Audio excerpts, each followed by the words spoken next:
ನಮಸ್ಕಾರ, ನನ್ನ ಹೆಸರು ಗ್ರೀಷ್ಮಾ ಅಂತ ಹೇಳಿ.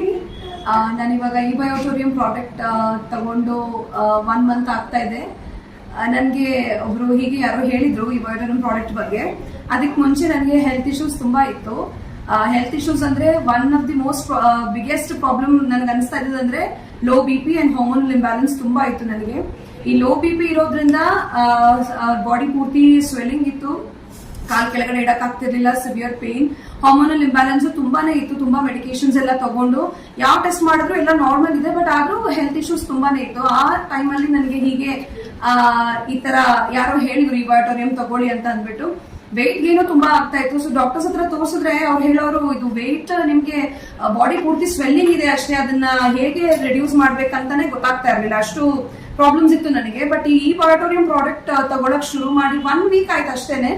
ನನ್ನ ಸ್ವೆಲ್ಲಿಂಗ್, ಬಾಡಿ ಸ್ವೆಲ್ಲಿಂಗ್ ಎಲ್ಲ ಕಡಿಮೆ ಆಯ್ತು. ಕಾಲು ಕೆಳಗಡೆ ಇಟ್ಟು ನಡೆಯೋದಕ್ಕೂ ನನ್ಗೆ ಏನು ಪ್ರಾಬ್ಲಮ್ ಅನಿಸ್ತಾ ಇರಲಿಲ್ಲ. ಈ ಇಬಯೋಟೋರಿಯಂ ತಗೊಳಕ್ ಮುಂಚೆ ಬೆಳಿಗ್ಗೆ ನಿದ್ದೆಯಿಂದ ಎದ್ದು ಕಾಲು ಕೆಳಗಿಡಕ್ ಆಗ್ತಿರ್ಲಿಲ್ಲ, ಅಷ್ಟು ಹಿಂಡಿ ಎಲ್ಲ ನೋವು ಬರ್ತಿತ್ತು ನನಗೆ. ಬಟ್ ಇದು ತಗೊಂಡ್ಮೇಲೆ ತುಂಬಾನೇ ಡಿಫ್ರೆನ್ಸ್ ಅನಿಸ್ತಾ ಇದೆ. ಬಾಡಿ ವೇಟ್ ಕೂಡ ರೆಡ್ಯೂಸ್ ಆಗಿದೆ. ಇನ್ನೊಂದು ಹೇಳ್ಬೇಕಂದ್ರೆ ಲೋ BP ಆಗೇ ಇಲ್ಲ ನನಗೆ, ನಾರ್ಮಲ್ ಆಗಿದೆ. BP ತಗೊಂಡಾಗ್ಲಿಂದ ಇವತ್ತಿನವರೆಗೂ BP ನಾರ್ಮಲ್ ಆಗಿದೆ. ಪೇನ್ ಕಿಲ್ಲರ್ಸ್ ಅಂತೂ ತಗೊಂಡೇ ಇಲ್ಲ.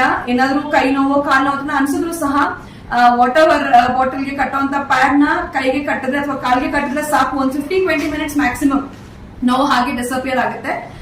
ಸೊ ನಾನು ಎಲ್ಲರಿಗೂ ಸಜೆಸ್ಟ್ ಮಾಡೋ ಒಂದು ಪ್ರಾಡಕ್ಟ್ ಇದು. This is one of the best product that anybody can use.